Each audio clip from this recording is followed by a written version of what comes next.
Assalamualaikum warahmatullahi wabarakatuh. Innal hamdalillah nahmaduhu wa nasta'inuhu wa nastaghfiruh wa na'udzu billahi min syururi anfusina wa min sayyiati a'malina. Man yahdihillahu fala mudilla lahu wa man yudlil fala hadiyalah. Asyhadu an la ilaha illallah wahdahu la syarika lah wa asyhadu anna Muhammadan abduhu wa rasuluh la nabiyya ba'dah. Allahumma salli wa sallim wa barik ala nabiyyina Muhammadin wa ala alihi wa sahbihi ajmain, amma ba'd.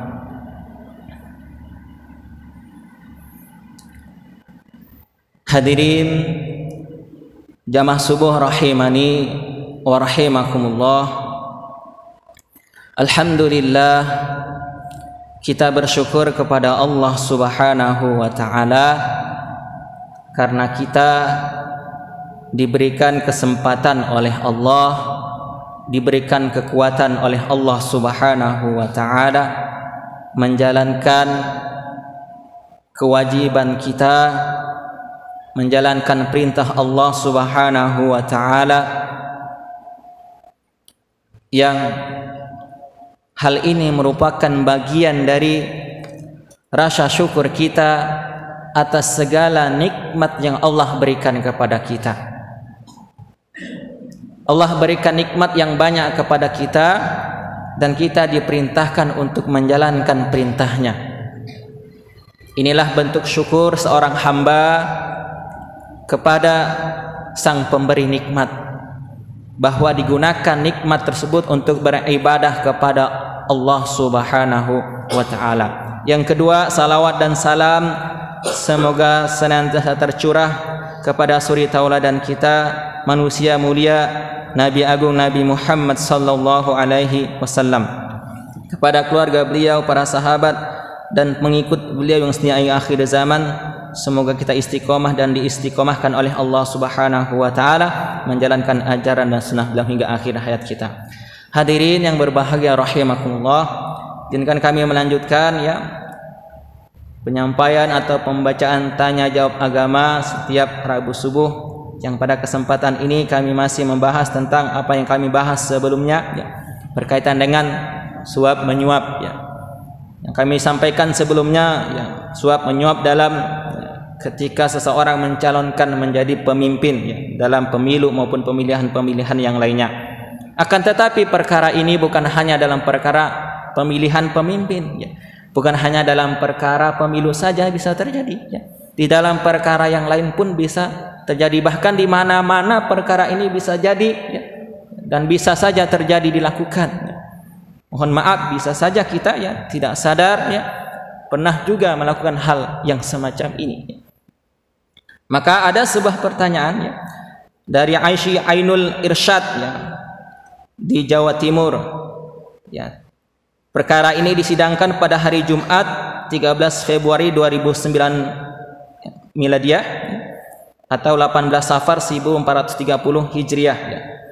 Ada beberapa pertanyaan dari sang penanya. Pertama, bagaimana hukum orang yang memberikan sejumlah uang atau benda lain sebelum pengumuman ketika dia mengikuti tes sebagai pegawai negeri sipil? Pertanyaan yang kedua, bagaimana hukum menerima gaji PNS yang cara masuknya ada unsur suap? Yang ketiga, adakah cara untuk bertobat bagi PNS yang sudah terlanjur bekerja dan menerima gaji sedang dia masuk dengan cara suap menyuap?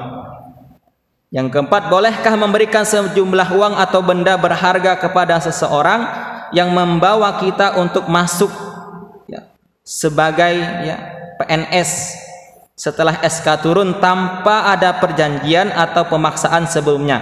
Mohon dalilnya disampaikan. Jawaban dari tim majelis tarjih. Saudara yang terhormat, berikut ini jawaban atas pertanyaan-pertanyaan saudara. Yang pertama, Pada umumnya, orang yang memberikan sejumlah uang atau harta dengan cara yang tidak resmi, dengan tujuan supaya berhasil menjadi pegawai, disebut penyuap, dan dia berdosa karena melakukan hal yang diharamkan oleh syariat Islam. Di antara dalilnya adalah firman Allah Subhanahu wa taala, "Wala ta'kulu amwalakum bainakum bil batil." Dan janganlah sebagian kamu memakan harta sebagian yang lain di antara kamu dengan jalan yang batil, dengan cara yang tidak dibenarkan, dengan cara yang curang.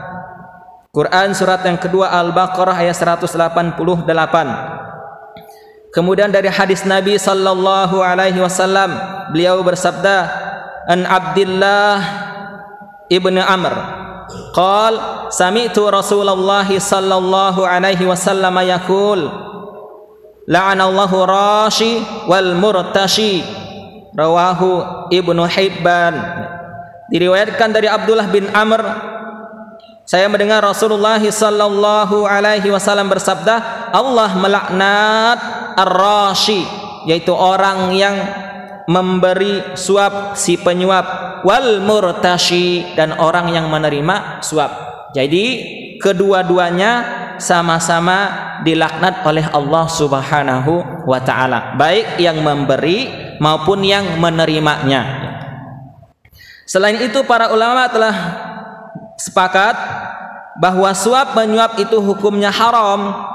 Di antara yang meriwayatkan adanya ijma atas pengharaman suap menyuap adalah Imam Asy-Syaukani dan As-San'ani. Namun pemberian sejumlah uang atau benda lain dalam hal menjadi pegawai ini dapat dirinci menjadi dua kelompok. Pertama, orang yang tidak berhak atas pekerjaan yang dikehendakinya karena dia tidak memenuhi syarat-syarat yang ditetapkan. Misalnya seseorang yang lulus sarjana memberikan sejumlah uang atau benda lain untuk diterima menjadi pegawai, padahal syaratnya adalah lulusan strata 2 atau S2.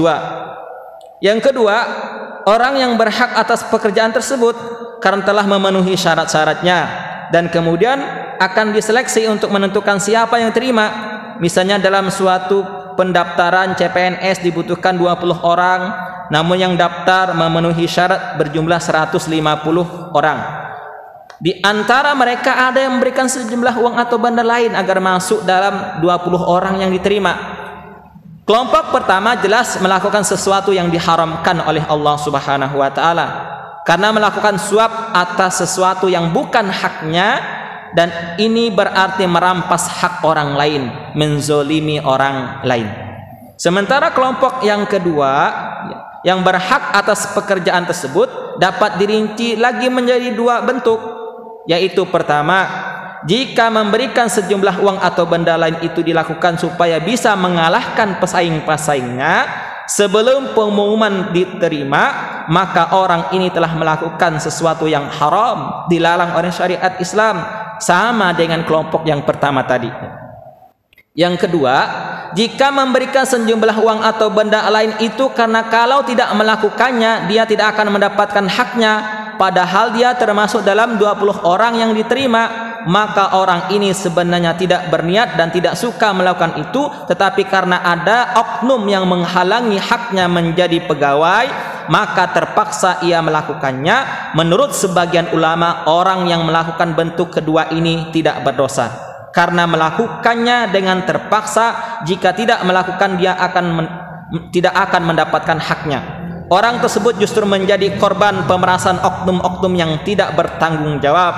Tetapi menurut sebagian ulama yang lain, memberikan sejumlah uang atau benda seperti disebut di atas dalam bentuk dan keadaan apapun termasuk suap dan tetap diharamkan, karena dalil pengharaman suap itu umum, tidak ada yang mengkhususkannya. Dalam hal ini maka kami menasihatkan agar suap menyuap itu dijauhi sedapat mungkin, karena ia banyak menimbulkan kerusakan pada akhlak masyarakat dan sistem pemerintahan kita. Yang kedua, berdasarkan rincian poin di atas, hukum menerima gaji yang cara masuknya ada unsur suap dapat dibedakan sebagai berikut. 1. Orang yang tidak berhak atas pekerjaannya yang dikehendakinya karena dia tidak memenuhi syarat-syarat yang ditetapkan, tetapi mendapatkannya juga karena menyuap, orang ini haram menerima gajinya. Orang yang berhak atas pekerjaan tersebut karena telah memenuhi syarat-syaratnya, kemudian memberikan sejumlah uang atau benda lain supaya bisa mengalahkan pesaing-pesaingnya sebelum pengumuman diterima, orang ini berhak atas gajinya karena dia telah bekerja sesuai dengan syarat dan ketentuan yang berlaku, tetapi tetap berdosa karena cara masuknya menzolimi orang lain dengan cara menyuap. Yang ketiga, orang yang berhak atas pekerjaannya sebagai pegawai dan dia menjadi pegawai dengan memberikan sejumlah uang atau benda lain karena terpaksa. Kalau tidak memberikannya, ia tidak akan mendapatkan haknya. Padahal sudah jelas ia diterima menjadi pegawai, orang ini berhak atas gajinya dan gajinya insya Allah halal. Karena ada unsur keterpaksaan dan sistem yang menyebabkan dia melakukan hal itu tadi.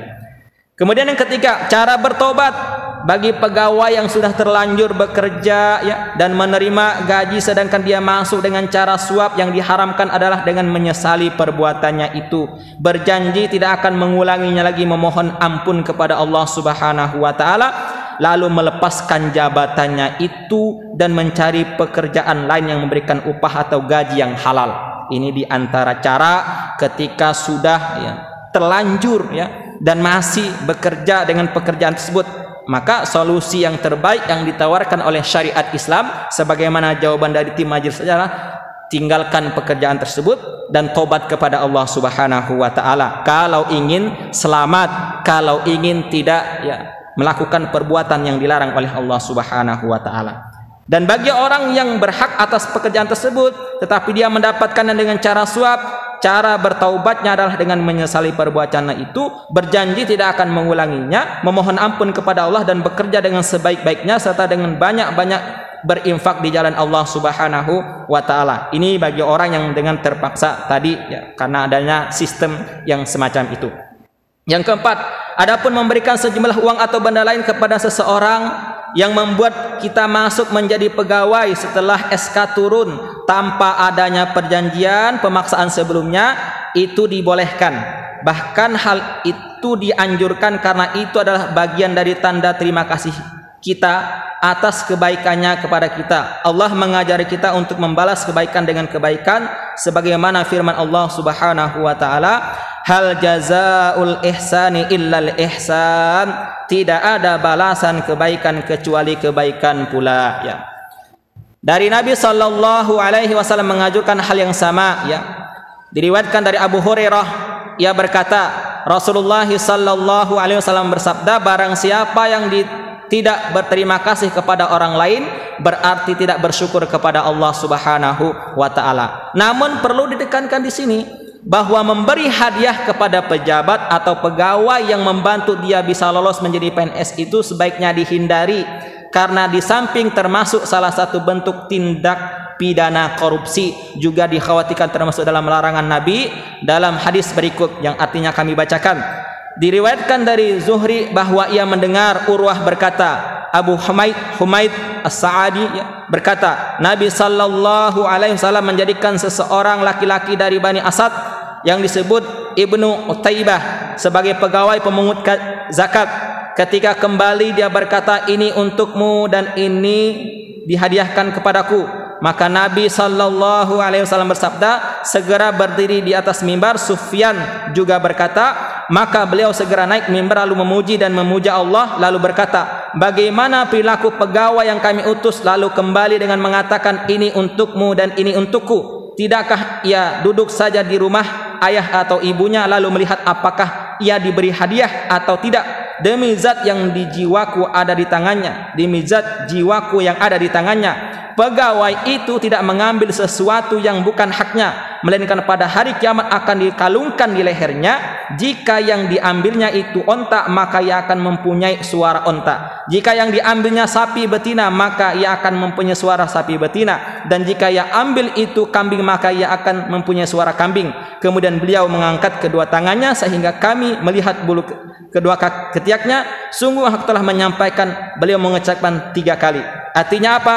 Artinya hal tersebut pun dilarang oleh Nabi Sallallahu Alaihi Wasallam. Ini diantara jawaban dari tim Majelis Tarjih dari beberapa pertanyaan dari saudara Aisyah Ainul Irsyad tadi terkait dengan beberapa perkara suap menyuap dalam ketika ingin menjadi seorang pegawai dalam sebuah instansi atau pemerintahan maupun perusahaan.